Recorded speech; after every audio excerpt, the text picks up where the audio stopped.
The Mazda RX7 is the JDM icon, mostly known for its appearance in Fast and Furious Tokyo Drift. However, it's not as amazing as people really think it is. These problems mostly come from what makes it famous and the heart of the car. This is the rotary engine.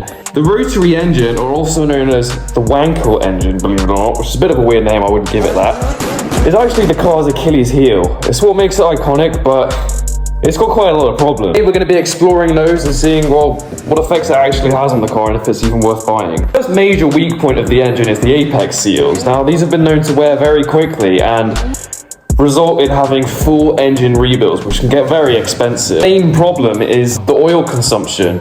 Now, this means that owners have to frequently be topping it up, which makes the car even more painful to own than it already is. The car also came with some very bad cooling, and the engine gets very hot because it's so small and has to power such a big vehicle in comparison to its size. This has led to lots of examples overheating and ultimately sometimes catching on fire or even exploding. All the RX-7s from the 1980s and 1990s have also been known to have a lot of electrical problems, which really isn't that good because car wiring is very difficult. Just to add it on top, the car is also very fuel inefficient, which at the moment means that you're going to be spending a lot of money on fuel. The problem is that parts are becoming increasingly difficult to find, meaning that more of these are being abandoned every single day. However, all of this is what really makes the car what it is, you know, this is what makes it iconic.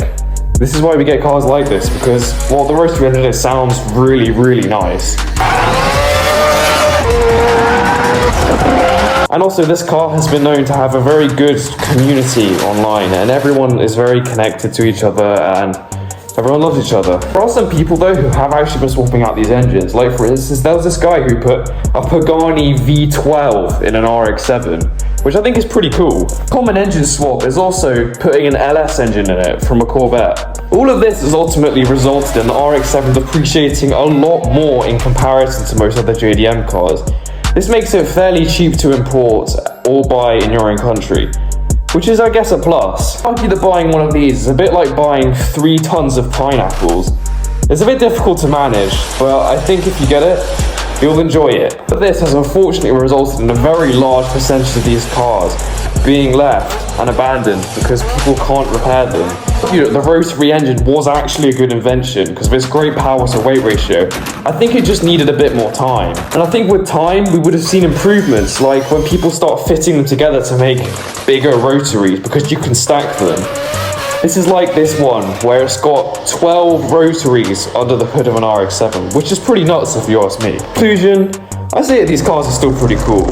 I don't think they deserve the bad rap for reliability that they get, because it seems to be that if you're just on top of things, they don't blow up. It puts you in a very unique club, because there aren't really that many RX-7s anymore, or even rotaries on the road. I don't think Mazda are planning on making any more rotary engines anytime soon. Guys, that's it for today's video. Don't forget to like and subscribe, and check out our last video here, or your next recommended one here. Thanks for watching. We'll see you next time.